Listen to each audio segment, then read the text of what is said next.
জুড়ে থাকি আজীবন ভ্রাতৃত্বের বন্ধনে। এই প্রতিপাদ্যকে সামনে রেখেই ১২০ বছর পুনর্মিলনী অনুষ্ঠান, অর্থাৎ ১০ যুগ পার করে পুনর্মিলনী অনুষ্ঠান করছে আরমানিটোলা উচ্চ বিদ্যালয়।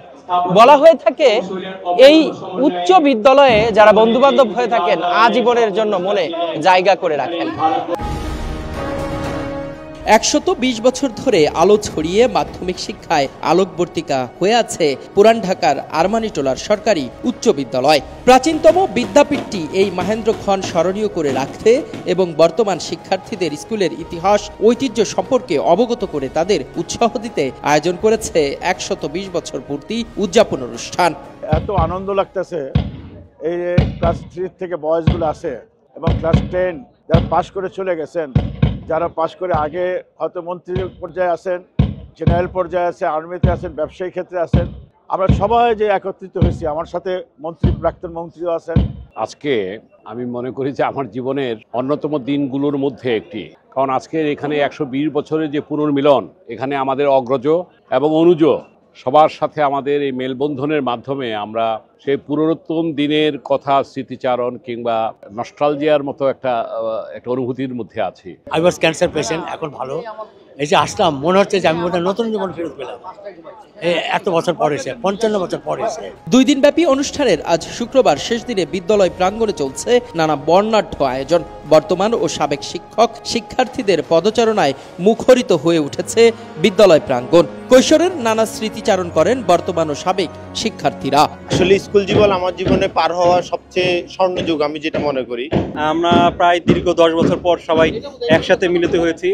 অনেকের সাথে দেখা হচ্ছে, সিনিয়র জুনিয়র এবং আমাদের যারা শিক্ষক মণ্ডলী ছিলেন তাদের সাথেও দেখা হচ্ছে। আমরা মূলত স্কুলে আসা যাওয়াটা কম হয়, যদিও এক একজন এক এক কর্ম জীবনে ব্যস্ততায় আছি। স্কুলের পুরোনো বিল্ডিংগুলো, ক্লাসরুম দেখা, এই জিনিসটা আসলে খুবই নস্টালজিক হয়ে গেছে। আমরা সবাই গতকালকে আমরা আসছিলাম, আজকে মেন প্রোগ্রামটা, আশা করি সবার সাথে আজকে দেখা হবে, আরও সেই পুরনো স্মৃতিগুলো আবার আমরা মনে করে আরও হয়তো হাসি ঠাট্টা অনেক কিছু করতে পারবো।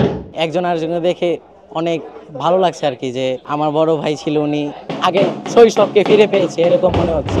১৭ জানুয়ারি প্রধান অতিথি হিসেবে উপস্থিত ছিলেন এই বিদ্যালয়ের সাবেক শিক্ষার্থী, বিএনপির স্থায়ী কমিটির সদস্য মঈন খান ও বিশেষ অতিথি বিএনপির স্থায়ী কমিটির আরেক সদস্য আমির খসরু মাহমুদ চৌধুরী।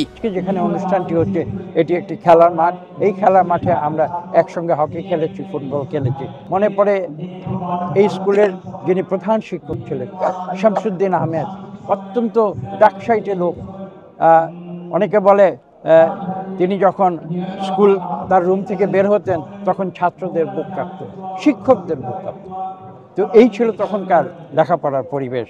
আমাদের শিক্ষক ছিলেন আমাদের চেয়ে অনেক বয়োজ্যেষ্ঠ ছিলেন, কাজেই সেই হিসেবে আমরা তাদের পূর্ণ স্মৃতি আমরা আজকে স্মরণ করছি। তাদের দেয়া শিক্ষার উপরে ভিত্তি করে আমরা আজকে জীবনে এখানে এসে দাঁড়িয়েছি।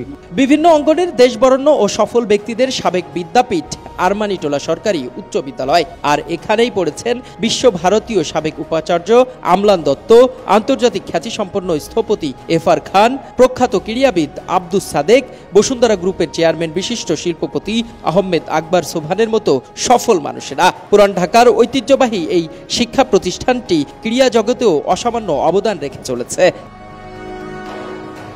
আরমানিটোলা উচ্চ বিদ্যালয়টিতে ৩য় শ্রেণী থেকে ১০ম শ্রেণী পর্যন্ত পাঠদান করানো হয়। বর্তমানে ২ সহস্রাধিক শিক্ষার্থী এখানে অধ্যয়ন করছেন। ইখলাসুর রহমান, কালের কণ্ঠ।